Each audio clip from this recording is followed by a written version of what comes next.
Hey, what's up, everyone? Sly here with D. And D, man, it's never a boring day in 49er land. We heard John Lynch this morning. He was at the owners' meeting, and they talked about Brandon Aiyuk, and this is what he had to say about the whole Brandon Aiyuk situation. I was just with Mike Tomlin and at the Michigan Pro Day, and Mike coached me, and so we're very close. And he's like, "Bro, what's going on?" Like, I promise you, we got nothing, and nothing's going on there. We're actively talking with Brandon, trying to figure something out, and I always talk. We have a good history of working with the guys we want to get done to get something done, and it takes two sides. So can we do that? We'll see.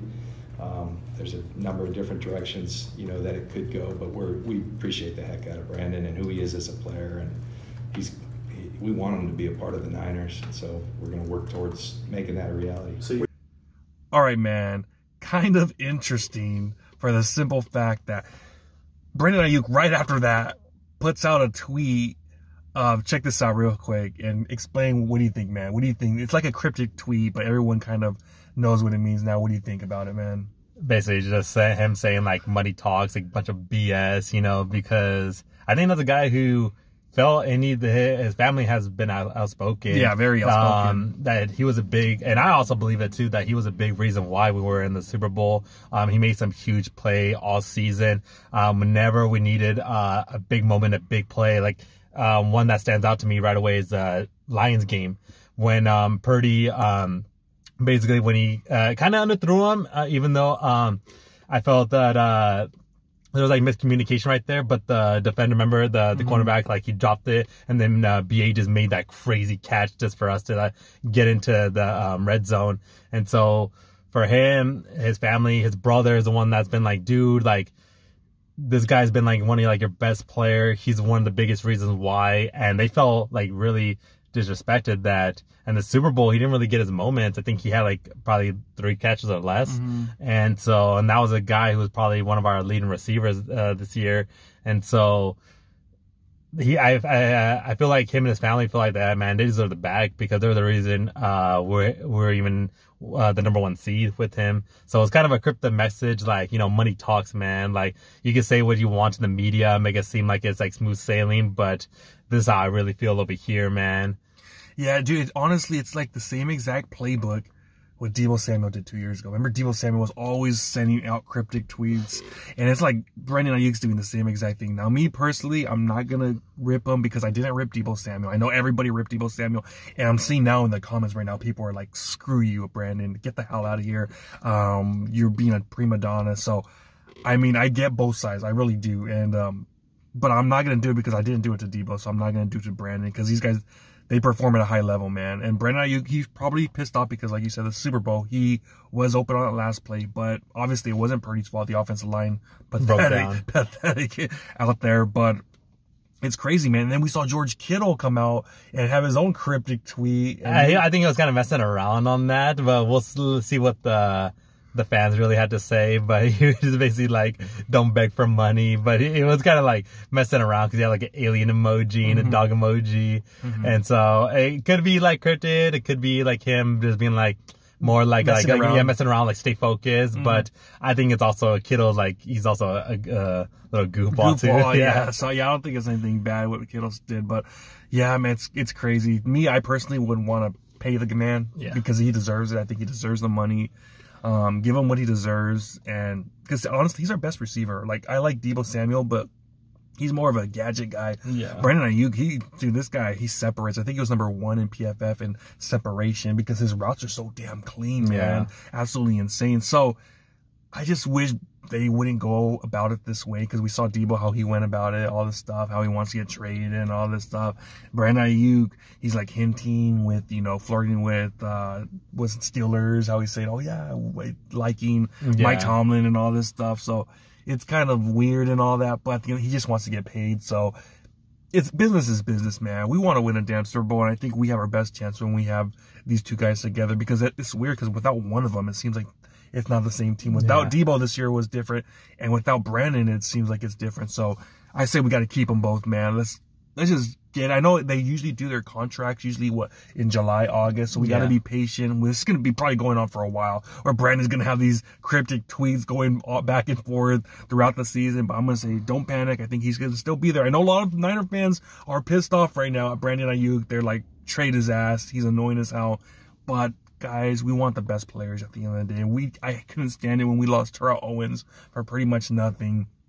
You can't be giving away your best players. We already lost Eric Armstead this season. Like, what, we want to just keep getting rid of our Pro Bowl guys? Like, no, that's not how it works, guys. Guy in the draft, it's going to take him a few years. It took Brandon a few years to develop. It took him 3 years. You know, he was in the doghouse for the first 2 years. So you think we're going to get a #1 receiver and all of a sudden he's going to come in and do a Brandon Aiyuk it? Nah, the window is now to win this damn Super Bowl. Like, we still have, I believe, 1 or 2 years left until, you know, it might change. But if Brock Purdy continues to get better, dude, we're still going to end that Super Bowl window. So, I mean, I know people are pissed off, want him to be gone, but guys, you know, it's the off season. He's bored. Money can't keep you entertained forever. So sometimes we're on Twitter, you know, typing in dumb stuff. So, I mean, I'm not hating on him that much. Yeah, I would pay him the money, just like how you said. I know, like you mentioned, a lot of the Niner fans are that mixed feelings about it, because it's like, damn, man, like it's always like these players, like they want the big bag, but man, he's somebody who really deserves it.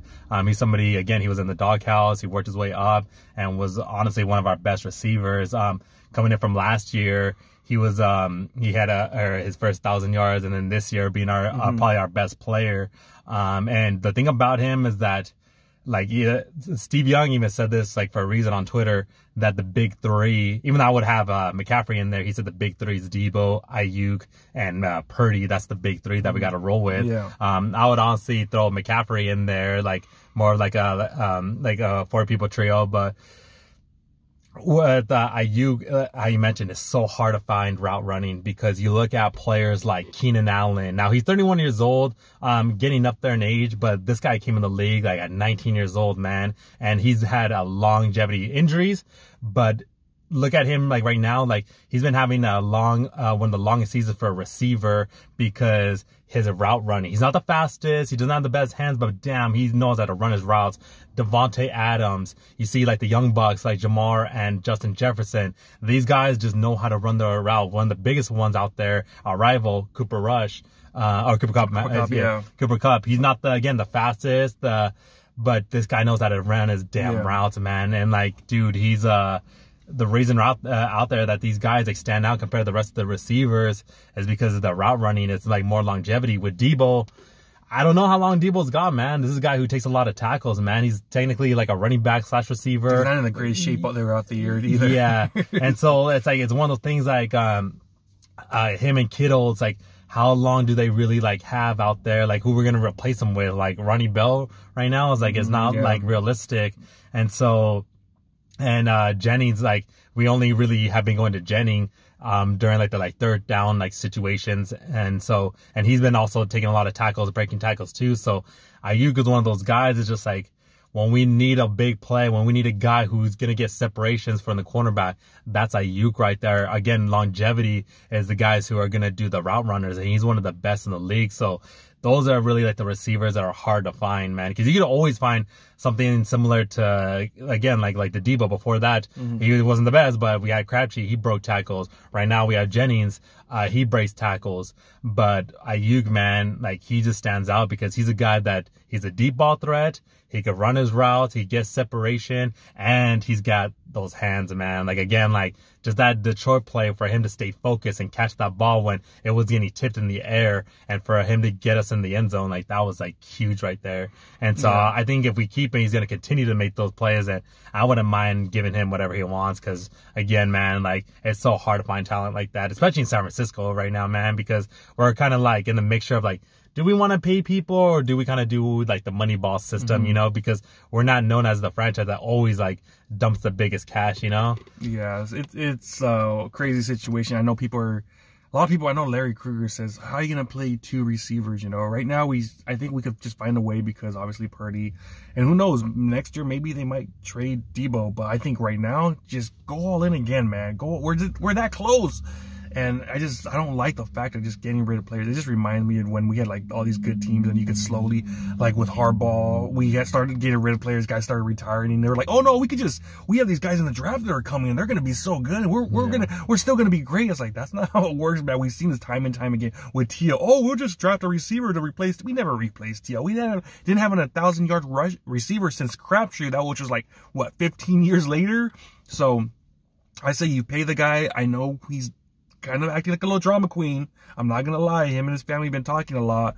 But, man, we just want to win the Super Bowl and all that stuff. At the end of the day, the stuff that they're talking about in, what, March, April, it don't matter. All that matters is when the season starts in September and if he's going to be there. So, pay the guy. I know he's saying some stuff. It might be a little crazy. He's taking the Debo approach, which I didn't never like that. But, man, it is what it is. At the end of the day, it is what it is. He's going to say what he has to say until he gets paid. And, you know, it works for Debo because Debo ended up getting paid. But hopefully, you know, Brandon gets his stuff and he stays in shape. Not like Debo, because Debo, man, he was out partying. You saw him that dude was at the clubs doing his... Oh, yeah, when they had the club and they had Debo, stay with the Niners. He's like, big old beer in his hand, like a little beer belly show. And Brandon, he looks like he stays in shape. So I think he'll be fine there. But, yeah, man, that's what we got. Let us know what you think about him doing a cryptic tweet.